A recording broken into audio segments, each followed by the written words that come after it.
Hi dears, Christmas vacation ആയതുകൊണ്ട് നമ്മളിന്ന് കുട്ടികളെയൊക്കെ കൂട്ടിയിട്ട് ഒരു അടിപൊളി ബീച്ചിലേക്കാണ് പോകുന്നത്. അതും സോഷ്യൽ മീഡിയ വഴി വൈറലായ ഒരു ഹിഡൻ ബീച്ചിലേക്കാണ് പോകുന്നത്. ഇതുവരേക്കും ആരും ഈ ഒരു ബീച്ചിനെ കുറിച്ച് അറിഞ്ഞിട്ടുണ്ടാവില്ല.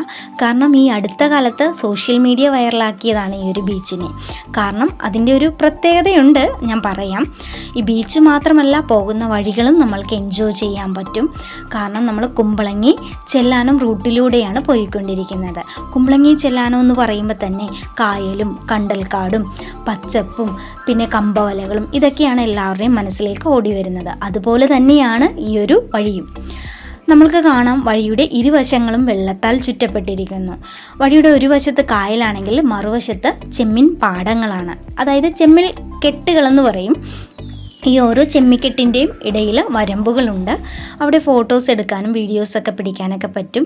ഇനി അതൊക്കെ കഴിഞ്ഞ് നമുക്കൊന്ന് റെസ്റ്റ് എടുക്കണം, അല്ലെങ്കിൽ കായലിൻ്റെ ഭംഗിയൊക്കെ ആസ്വദിച്ചിരിക്കണം എന്നുണ്ടെങ്കിൽ അവിടെ വഴിയോരത്ത് ധാരാളം ബെഞ്ചുകളുണ്ട്.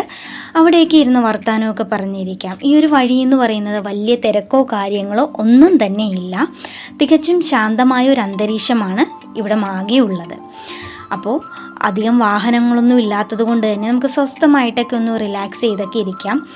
ഇപ്പോൾ നമ്മൾ പോയിക്കൊണ്ടിരിക്കുന്നത് ചെല്ലാനം എന്ന് പറയുന്ന സ്ഥലത്തെ പുത്തൻതോട് എന്നറിയപ്പെടുന്ന ബീച്ചിലേക്കാണ്.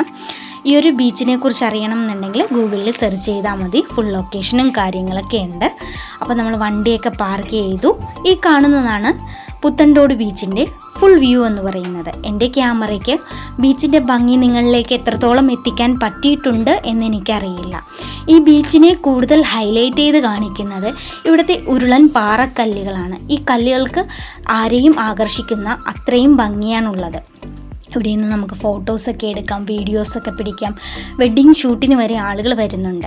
പിന്നെ കടലിനോട് ചേർന്ന ഭാഗത്ത് നിന്ന് വീഡിയോസൊക്കെ പിടിക്കാനും ഫോട്ടോ എടുക്കലും ഒക്കെ റിസ്ക്കാണ്. അതുകൊണ്ട് കരയോട് ചേർന്ന ഭാഗത്ത് നിന്ന് വീഡിയോസ് എടുക്കുകയോ ഫോട്ടോസൊക്കെ എടുക്കുകയോ ചെയ്യാവുന്നതാണ്. ഞാൻ പല സമയത്തായിട്ടാണ് ഈ ഒരു വീഡിയോസൊക്കെ പിടിച്ചിരിക്കുന്നത്. അതുകൊണ്ടാണ് ഡാർക്ക്നെസ്സും ബ്രൈറ്റ്നെസ്സൊക്കെ കൂടിയും കുറഞ്ഞൊക്കെ ഇരിക്കുന്നത്. അപ്പോൾ നമ്മളിവിടെ നിന്ന് കുറച്ച് നേരം കാറ്റൊക്കെ കൊണ്ടിട്ട് കടലിലോട്ട് പോയിട്ടുണ്ടായിരുന്നു. കുട്ടികളും ഏട്ടനും കടലിൽ കളിക്കുകയായിരുന്നു. അപ്പോൾ ഞാൻ മാറാൻ ഡ്രസ്സൊന്നും എടുത്തിട്ടുണ്ടായിരുന്നില്ല. കാരണം ഇവിടുത്തെ കൂടുതൽ കാര്യങ്ങളൊന്നും നമ്മൾക്കറിയില്ലായിരുന്നു. വളരെ ചെറിയൊരു കടലാണ്. അധികം ആൾത്തിരക്കോ ബഹളങ്ങളോ ഒന്നും തന്നെയില്ല. പുറം നാടുകളിൽ നിന്ന് വരുന്നവരാണ് കൂടുതലും. അതുകൊണ്ട് തന്നെ നല്ല ശാന്തമായിട്ടുള്ള ഒരു അന്തരീക്ഷമാണ്. വൈകുന്നേരങ്ങളിൽ കടൽ കാറ്റും കൊണ്ട് ഇതുപോലെ നടക്കാൻ നല്ല രസമാണ്. കാരണം നമ്മുടെ ഫോർട്ട് കൊച്ചി ബീച്ച് പോലെ വലിയ ആൾത്തിരക്കോ കാര്യങ്ങളോ ഒന്നുമില്ല. ഇനി കടലിൽ കളിച്ച് മതിയായെങ്കിൽ കരയിലേക്ക് കയറിക്കോളൂ. അവിടെയും നമ്മളെ കാത്ത് ധാരാളം കാഴ്ചകളുണ്ട്. കൊച്ചു കൊച്ചു ഷോപ്പുകൾ, ഇതുപോലത്തെ പഴയൊരു വള്ളം, പിന്നെ കുട്ടികൾക്ക് കളിക്കാനായിട്ടുള്ള ഊഞ്ഞാല് കാര്യങ്ങൾ എല്ലാം ഉണ്ട്. ഇതും പോരാഞ്ഞ കടൽക്കാറ്റും കൊണ്ട് കപ്പലണ്ടിയും കഴിച്ചിരിക്കാനായിട്ട് ധാരാളം ബെഞ്ചുകളുമുണ്ട്. അപ്പോൾ ഇതൊന്നും എനിക്ക് ക്യാമറയിൽ എടുക്കാൻ പറ്റിയിട്ടില്ല. ഞാൻ കുറച്ച് നേരം ആ ബെഞ്ചിൽ കടൽക്കാറ്റൊക്കെ കൊണ്ട് അങ്ങനെ ഇരുന്നു. ഇതൊക്കെ കഴിഞ്ഞ് കഴിയുമ്പോഴേക്കും നമ്മൾ റെസ്റ്റ് എടുത്തതിന് ശേഷം നമ്മൾക്ക് കായലിൻ്റെ ഭംഗി കൂടുതൽ ഉയരത്തിൽ നിന്ന് കാണണം എന്നുണ്ടെങ്കിൽ ഇതിനായിട്ട് ഈ ഒരു ചവിട്ടുപടി കയറി മുകളിലോട്ട് ചെല്ലാം. ഇത് എത്തിച്ചേരുന്നത് ഇതിൻ്റെ വാക്ക് വേയിലേക്കാണ്. അതായത് കായലിൻ്റെ ഭംഗി കാണണം എന്നുണ്ടെങ്കിൽ, കായലല്ല കടലിൻ്റെ ഭംഗി കൂടുതൽ ആസ്വദിക്കണം എന്നുണ്ടെങ്കിൽ നമ്മൾക്ക് ഈ ഒരു ഭാഗത്ത് ചെല്ലാം.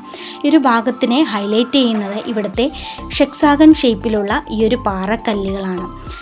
ഇതങ്ങനെ നെടുനീളത്തിൽ അങ്ങനെ കിടക്കുവാണ്. ഇത് കരയിലോട്ട് കയറാതിരിക്കാൻ വേണ്ടി ഒരു കടൽ ഭിത്തി എന്ന് പറഞ്ഞ് സെറ്റ് ചെയ്തിരിക്കുന്നതാണ് കേട്ടോ. ഇങ്ങനെയുള്ള കല്ലുകൾ കടൽ പെട്ടെന്ന് എടുത്തുകൊണ്ട് പോവില്ല. അതുകൊണ്ട് തന്നെ ഈ ഒരു ഭാഗത്തൊക്കെ നിൽക്കാനായിട്ട് നല്ല രസമാണ്. ഇവിടെ നിന്നാൽ കടലിൻ്റെ ഭംഗി നന്നായിട്ട് ആസ്വദിക്കാം. ഇവിടെ വലിയ ആൾത്തിരക്കോ കാര്യങ്ങളോ ഒന്നും തന്നെ ഇല്ല. ഇവിടെയും നമ്മൾക്ക് ഫോട്ടോസ് എടുക്കാനും വീഡിയോസ് എടുക്കാനൊക്കെ പറ്റിയ നല്ലൊരു വ്യൂ ഒക്കെയുള്ള സ്ഥലമാണ് കേട്ടോ. അപ്പോൾ എൻ്റെ ക്യാമറയിൽ ഞാൻ പറഞ്ഞ പോലെ ഇത്രത്തോളം നിങ്ങളിലേക്ക് ഇതിൻ്റെ ഭംഗി എത്തിക്കാൻ പറ്റി എന്ന് എനിക്കറിയില്ല. കുട്ടികളെയൊക്കെ ഫ്രീ ആയിട്ട് നടക്കാനൊക്കെ വിടാം. കാരണം ഈ ഒരു നടപ്പാത അങ്ങനെ നീണ്ടു കിടക്കുവാണ്. ഒരുപാട് ദൂരം ഇതേപോലെ തന്നെ ഉണ്ട്. അപ്പോൾ നല്ല രസമായിരുന്നു. ഇനി കടലിൽ കളിച്ച് കഴിഞ്ഞ് ഡ്രസ്സ് ചേഞ്ച് ചെയ്യാനും ഒന്ന് ബാത്റൂമിൽ പോകണമെന്നൊക്കെ ഉണ്ടെങ്കിൽ അതിനായിട്ടുള്ള സൗകര്യവും കാര്യങ്ങളൊക്കെ ഈ ബീച്ചിനോട് ചേർന്ന് തന്നെയുണ്ട്. ഇതെല്ലാം പേ ആൻഡ് യൂസാണ്. ഇത്രയും കാര്യങ്ങളാണ് ഈ ഒരു ബീച്ചിനെ കുറിച്ച് എനിക്ക് നിങ്ങളുമായിട്ട് ഷെയർ ചെയ്യാനുള്ളത്. നമ്മൾ സോഷ്യൽ മീഡിയ വഴി അറിഞ്ഞിട്ടാണ് ഈ ഒരു സ്ഥലത്ത് പോയത് കേട്ടോ. അപ്പം നിങ്ങൾ എത്ര പേര് ഇവിടെ വന്നിട്ടുണ്ട് എന്നെനിക്കറിയില്ല. വലിയ തിരക്കോ കാര്യങ്ങളോ ഒന്നും ആഗ്രഹിക്കാത്തവരാണെങ്കിൽ മസ്റ്റായിട്ടും വിസിറ്റ് ചെയ്യേണ്ട ഒരു സ്ഥലം തന്നെയാണിത്. ഇതുപോലുള്ള വീഡിയോ നിങ്ങൾക്ക് കാണാൻ ആഗ്രഹമുണ്ടെങ്കിൽ നമ്മുടെ ചാനൽ ഫോളോ ചെയ്യുക. കൂടാതെ വീഡിയോസ് ഇഷ്ടമായെങ്കിൽ ഒന്ന് ഷെയർ ചെയ്യുക, ലൈക്ക് ചെയ്യുക, കമൻറ്റ് ചെയ്യുക. അപ്പോൾ പുതിയ വീഡിയോയുമായിട്ട് കാണാം. അതുവരെ ബായ്.